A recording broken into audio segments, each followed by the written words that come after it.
Baik, assalamualaikum warahmatullahi wabarakatuh. Saya Muhammad Farhan Pratama dengan nomor NPM 2477051014. Baik, di sini saya akan membuat video pengganti pada pertemuan keempat, di mana pada matkul praktikum keamanan sistem informasi.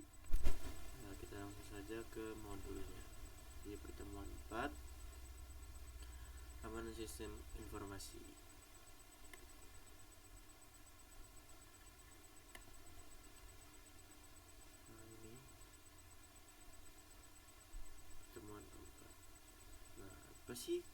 Apa sih itu kontrol akses? Nah, pengertiannya kontrol akses adalah proses yang mengatur dan membatasi hak akses subjek seperti pengguna atau proses terhadap objek seperti file, sistem, atau jaringan berdasarkan hak dan otorisasi yang telah ditentukan sebelumnya. Tujuan utamanya adalah untuk menjaga kerahasiaan, integritas, dan ketersediaan informasi dengan memastikan bahwa adanya pihak yang berwenang yang dapat melakukan tindakan tertentu terhadap sumber daya. Nah, di sini ada teknik-teknik kontrol akses. Yang pertama ada discretionary access control (DAC). Nah, di mana DAC ini adalah yang pertama, hak akses ditentukan oleh pemilik objek, misalnya file atau folder. Kedua, pemilik bebas memberi izin, memberi atau mencabut izin kepada pengguna lain.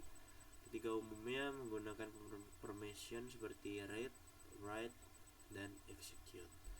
Nah, yang kedua itu non DAC, yang mana yang pertama itu hak akses ditentukan oleh administrator atau kebijakan sistem.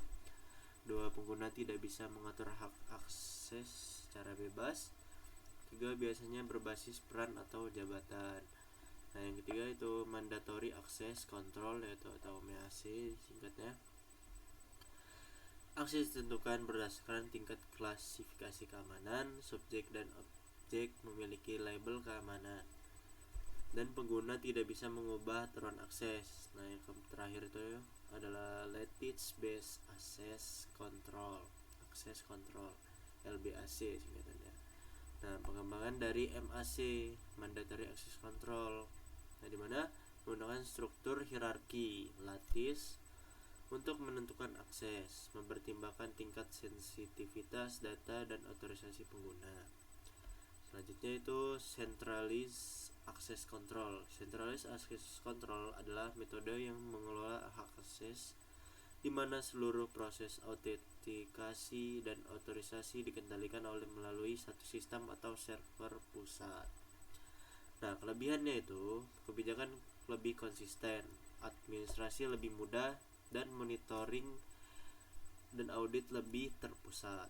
Kekurangannya itu ada ketergantungan tinggi pada server pusat, dan jika sistem pusat bermasalah, akses seluruh sistem bisa terganggu. Nah, ini kekurangannya, guys. Jadi,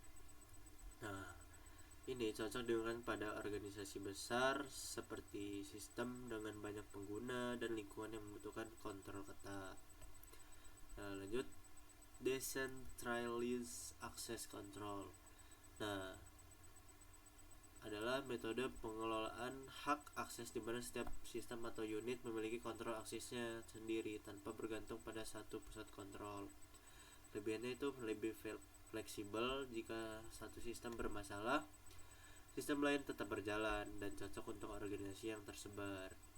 Nah, kurangannya itu ada aturan bisa berbeda-beda, lebih sulit dikontrol secara keseluruhan, dan pengelolaan bisa lebih rumit. Nah, kesimpulan itu cocok digunakan pada organisasi yang dengan banyak cabang, sistem yang tersebar di beberapa tempat, dan bagian yang ingin mengatur sistemnya sendiri. Nah, di sini ada tugas administrasi akses kontrol. Yang pertama, membuat, mengubah, dan menghapus akun. Kedua, yaitu menentukan hak akses berdasarkan peran. Dan ketiga, menerapkan kebijakan keamanan. Yang keempat, melakukan audit aktivitas pengguna. Yang kelima, menyesuaikan hak akses jika ada perubahan jabatan. Nah, mungkin sekian saja pertemuan keempat materinya.